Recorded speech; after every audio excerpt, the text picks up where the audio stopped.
نحمده ونصلي ونسلم على رسوله الكريم اما بعد فاعوذ بالله من الشيطان الرجيم بسم الله الرحمن الرحيم اللهم صل وسلم دائما ابدا على حبيبك خير الخلق كلهم۔ حمد و صلات کے بعد معزز ناظرین، السلام علیکم ورحمۃ اللہ وبرکاتہ۔ ناظرین، آج کی ویڈیو میں آپ حضرات کو ان 3 طرح کے لوگوں کے بارے میں بتاؤں گا کہ جن سے اللہ رب العالمین بروز قیامت کلام نہیں فرمائے گا۔ وہ 3 طرح کے لوگ کون سے ہیں؟ میں اپنی بات کو آگے بڑھانے سے پہلے میں آپ حضرات کی خدمت میں یہ مؤدبانہ گزارش کروں گا کہ براہ کرم آپ میری ویڈیو کو مکمل ضرور سنیے گا اور ہو سکے تو صدقہ جاریہ کی نیت سے اسے آگے شیئر اپنے دوست احباب میں ضرور کیجیے گا۔ ہو سکتا ہے کوئی اللہ کا بندہ ہماری اس ویڈیو کے ذریعے سے جو ہے اپنی وہ اصلاح کر سکے۔ آئیے حدیث مبارکہ کی روشنی میں ان 3 طرح کے لوگوں کے بارے میں ہم جاننے کی کوشش کرتے ہیں۔ یہ حدیث مبارکہ صحیح مسلم شریف کے اندر موجود ہے اور اس کے راوی ہیں حضرت ابو ہریرہ رضی اللہ تعالی عنہ۔ اللہ کے رسول صلی اللہ علیہ وآلہ وسلم نے ارشاد فرمایا، ثلاثۃ لا یکلمہم اللہ یوم القیامہ، اللہ رب العالمین بروز قیامت 3 طرح کے لوگوں سے کلام نہیں فرمائے گا۔ ولا یزکیہم، اور اللہ رب العالمین ان کو پاک بھی نہیں کرے گا۔ ولا ینظر الیہم، اور اللہ رب العالمین ان کی طرف اپنی نظر کرم اٹھا کر بھی نہیں دیکھے گا۔ وَلَهُمْ عَذَابٌ عَلِيمٌ، اور ان کے لیے دردناک عذاب ہے۔ ان میں پہلے نمبر 1 کون سے لوگ ہوں گے؟ اللہ کے رسول نے ارشاد فرمایا کہ شیخ زان۔ اب شیخ عربی کا لفظ ہے اور لفظ شیخ جو ہے اپنی سے بڑی عمر والے شخص کو بھی کہا جا سکتا ہے، یا جو آپ سے علم میں، مرتبے میں، مقام میں آپ سے بلند و بالا ہو تو اس کو بھی لفظ شیخ کے لقب سے مخاطب کیا جا سکتا ہے۔ تو شیخ کا لفظ جو ہے وہ بڑی عمر کے لوگوں کے لیے بھی استعمال ہوتا ہے۔ آپ اس کو شیخ کہہ سکتے ہیں بزرگ کی حیثیت سے، جو 70 سال کا ہو، 80 سال کا ہو، 90 سال کی عمر ہے تو آپ اس کو شیخ کے لفظ سے بھی، شیخ کے لقب سے بھی مخاطب کر سکتے ہیں۔ تو شیخ زانن، زانن سے مراد بدفعلی ہے، یعنی کہ ایسے لوگ جو بڑی عمر کو پہنچ چکے تھے، 70 سال کی عمر تھی، 80 سال کی عمر تھی، اور یہ عمر کا وہ حصہ ہوتا ہے کہ اس حصے کے اندر یقیناً انسان کی ایک قوت مدافعہ جو ایک جوانی کے دنوں میں ہوتی ہے، جب انسان نوجوان ہوتا ہے، اس کے نوجوانی کے دن ہوتے ہیں، شباب کے دن ہوتے ہیں،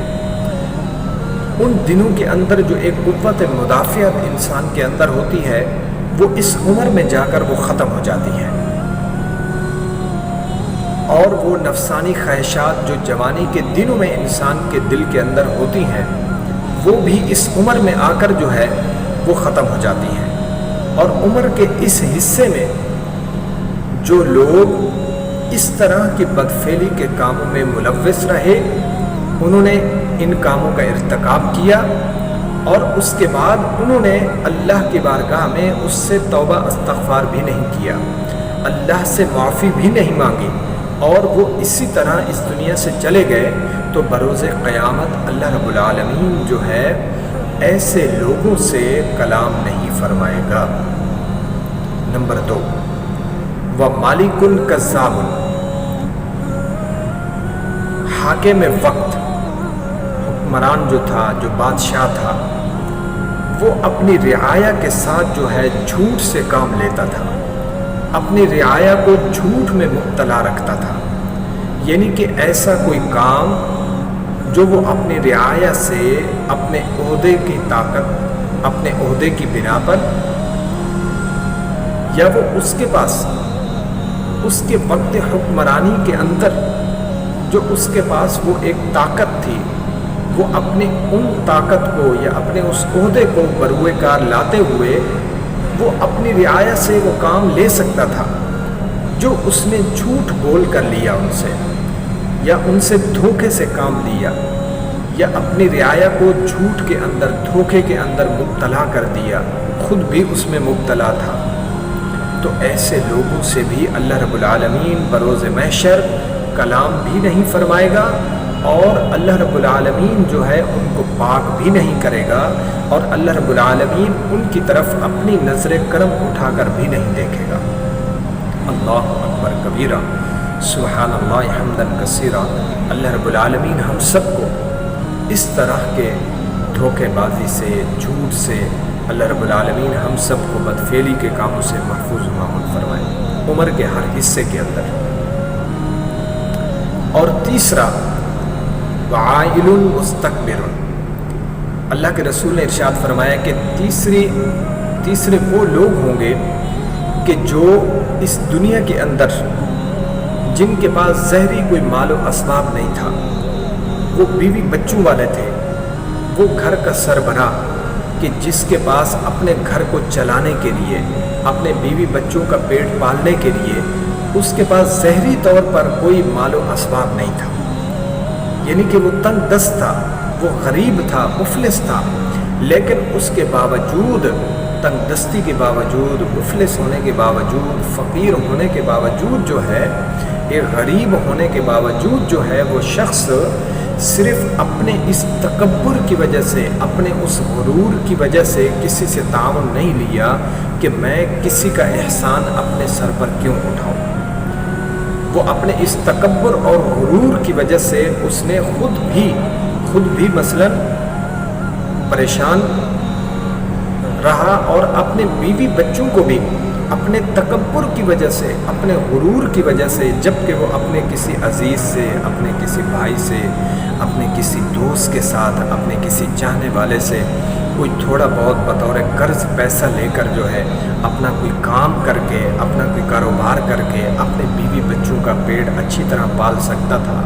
وہ کوئی کام کر کے جو ہے اپنے گھر کا گزر بسر اچھا چلا سکتا تھا، لیکن اس نے اپنے تکبر اور غرور کی وجہ سے کسی سے کوئی تعاون نہیں لیا، کسی سے کوئی امداد نہیں لی اپنے بیوی بچوں کو اچھا کھانا کھلانے کے لیے. تو ایسے جو تکبر کرنے والے غریب لوگ ہوں گے، اللہ رب العالمین ان سے بھی نہ تو کلام کرے گا، اور نہ ہی اللہ رب العالمین ان کو پاک کرے گا، اور نہ ہی اللہ رب العالمین جو ہے ان کی طرف اپنی نظر کرم اٹھا کر دیکھے گا. اگر وہ اس دنیا سے میرے بھائیوں بغیر توبہ کیے اپنے گناہوں کے، بغیر اپنے ان گناہوں کی معافی مانگے، اللہ کی بارگاہ میں اللہ کو راضی کیے بغیر وہ اس دنیا سے چلے گئے، تو بروز محشر میرا رب، میرا اللہ جو بڑا ہی شفیق، بڑا ہی مہربان، رحمان، رحیم، کریم، یہ سب میرے اللہ کی صفات ہیں،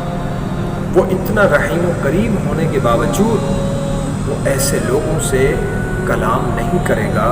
یہ میری بات نہیں ہے، یہ میرے اور آپ کے پیارے نبی صلی اللہ علیہ وآلہ وسلم کی حدیث مبارکہ میں نے آپ حضرات کی خدمت میں پیش کی ہے. یہ اللہ کے رسول کا فرمان ہے میرے بھائیوں. تو اب ہمیں اس حدیث مبارکہ کی روشنی میں ہمیں اپنے آپ کو بھی دیکھنا ہے، اپنے ساتھ اٹھنے بیٹھنے والے اپنے دوست احباب کو بھی دیکھنا ہے، اپنے گھر والوں کو دیکھنا ہے، اپنے گھر کے حالات کو دیکھنا ہے کہ کہیں ہمارے دوست احباب، کہیں ہمارے چاہنے والے یا ہمارے ساتھ اٹھنے بیٹھنے والے ہمارے دوست احباب کہیں ایسے کاموں کے اندر ملوث تو نہیں ہیں کہ جن کی وجہ سے کل بروز محشر اللہ رب العالمین ان سے کلام نہیں فرمائے گا. تو میرے بھائیوں، خود کو بھی اس بات کی فکر کرنی ہے اور اپنے ساتھ ساتھ حضور کی دیگر امتیوں کی بھی ہمیں فکر کرنے کی ضرورت ہے، اور ہمیں ان کی بھی اصلاح کرنی ہے، اپنی بھی اصلاح کرنی ہے، اپنے گھر والوں کی بھی اصلاح کرنی ہے، اور حضور کی دیگر امتیوں کی بھی ہمیں اصلاح کرنی ہے۔ جس حد تک ہمارے بس میں ہے، ممکن ہے، اس حد تک ہمیں اپنی حتی الامکان کوشش کرنی ہے حضور کی امت کی اصلاح کے حوالے سے۔ اللہ رب العالمین کی بارگاہ میں دعا ہے کہ رب ذوالجلال ہم سب کو ہر قسم کی برائیوں سے، برے کاموں سے، برے لوگوں کی صحبت سے ہم سب کو محفوظ و معمون فرمائے۔ اللہ رب العالمین ہم سب کو دھوکے سے، فراڈ سے، جھوٹ سے، دوسروں کی غیبت سے ہم سب کو محفوظ و معمون فرمائے۔ آمین ثم آمین۔ میں آپ تمام ناظرین کو یہ دعوت دوں گا کہ آئیے میرے ساتھ مل کر اسلام کی بقا کے لیے اپنا کردار ادا کیجیے، اور حضور کے امتی ہونے کا حق ادا کرتے ہوئے اسلام کے اس پیغام کو، دین کے اس پیغام کو میرے اس چینل بقائے اسلام کے پلیٹ فارم سے دوسروں کو فارورڈ کیجیے، میرے چینل کو لائک کیجیے، سبسکرائب کیجیے، تاکہ میری آنے والی ہر ویڈیو آپ تک بآسانی پہنچ سکے۔ اللہ رب العالمین ہم سب کا حامی و ناصر ہو۔ السلام علیکم۔